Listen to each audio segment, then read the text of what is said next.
Hello everyone, welcome to the class. Our topic today is adverbial. Remember, when you see this icon, you may click and pause the video to fill out your note-taking sheet. Write down any questions that you may have in the space provided. An adverbial is an adverb phrase, an adverbial prepositional phrase, or an adverb clause that tells us how often, how long, in which direction, when, where, and why the action in the clause is happening. There are three types of adverbials: an adverb phrase, an adverbial prepositional phrase, and an adverb clause. Let's take a look at the first type of adverbials. An adverb phrase is composed of an adverb and sometimes a qualifier. An adverb phrase can be used to describe time. Here are two examples. John climbed Mount Whitney recently. John and his friends arrived extremely late. An adverb phrase can also be used to describe manner. Here are two examples. Mary walks extremely fast. Mary speaks English very well. An adverb phrase can also be used to describe frequency. Here are two examples. David usually prefers campgrounds. David sometimes encounters grizzly bears. Now let's take a look at the second type of adverbials. An adverbial prepositional phrase is composed of a preposition and a noun phrase. Remember to take notes and write down any questions that you may have on the note-taking sheet. An adverbial prepositional phrase can also be used to describe location. Here are two examples. John sets up his tent among the trees. John lays his camping gear onto the giant rock. An adverbial prepositional phrase can be used to describe time. Here are two examples. Mary hikes in the morning. Mary meditates before sunrise.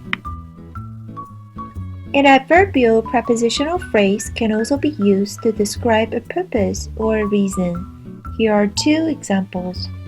David loves Lesson Volcanic National Park because of its wildlife. David supports restoration projects for endangered species. An adverbial prepositional phrase can also be used to describe manner. Here are two examples. John examines the surroundings with caution. John and his friends prepare dinner by the river. Adverbial phrases can also be used to describe frequency. Here are some examples with deleted prepositions. Mary visits Lesson Peak every year.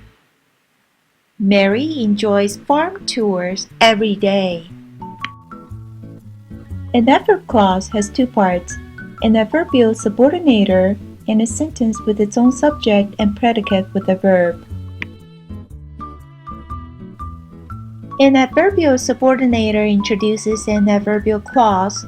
Common adverbial subordinators include after, although, as soon as, because, before, by the time, even though, if, since, when, whenever, and until.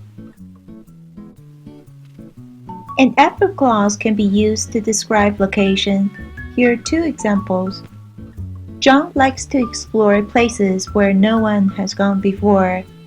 John's friends ride bikes whenever they visit Big Sur National Park.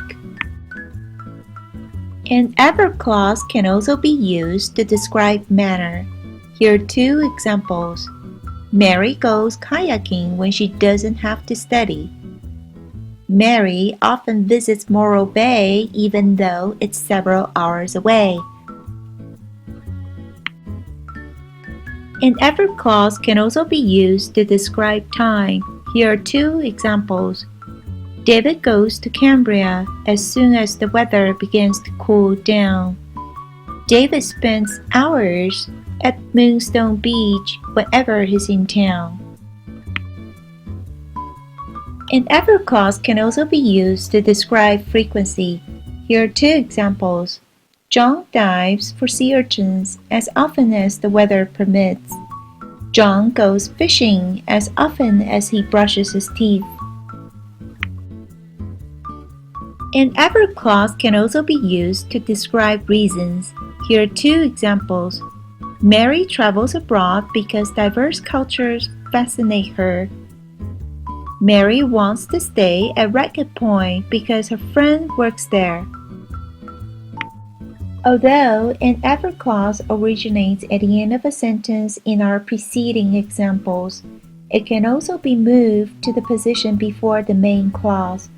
When the adverb clause precedes the main clause, we must add a comma between the adverb clause and the main clause. An adverb clause can also be placed in a sentence initial position. Here are two examples. Although it's several hours away, Mary visits Morro Bay every weekend. When she doesn't have to work, Mary goes skydiving at Ragged Point. Here are some common errors. A dangling modifier occurs when the subject of the modifier is unclear. A misplaced modifier occurs when the subject of the modifier is unclear because the modifier is poorly placed. Here's an example with a dangling modifier. After climbing the mountain for several hours, it is impossible to go further without additional supplies. Here's the issue. Who's climbing the mountain? The subject is unclear. Here's a correct sentence. After climbing the mountain for several hours, John cannot go further without additional supplies. Here's an example with the misplaced modifier. John was told that his trip was canceled by Mary. Here's the issue. Did Mary cancel John's trip, or was Mary the person who informed John about the cancellation? If Mary gave the message to John but did not cancel the trip, we can modify the sentence this way.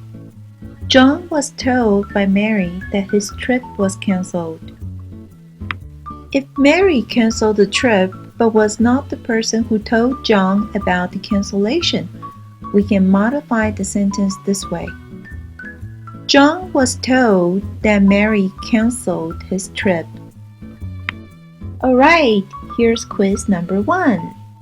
Underline the adverbials and indicate the type of adverbials in the sentences below. Here's quiz number 2.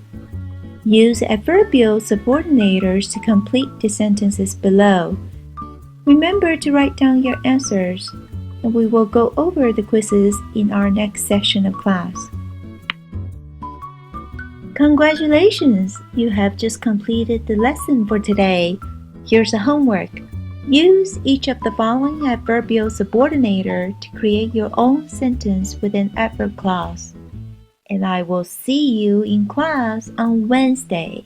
Bye-bye!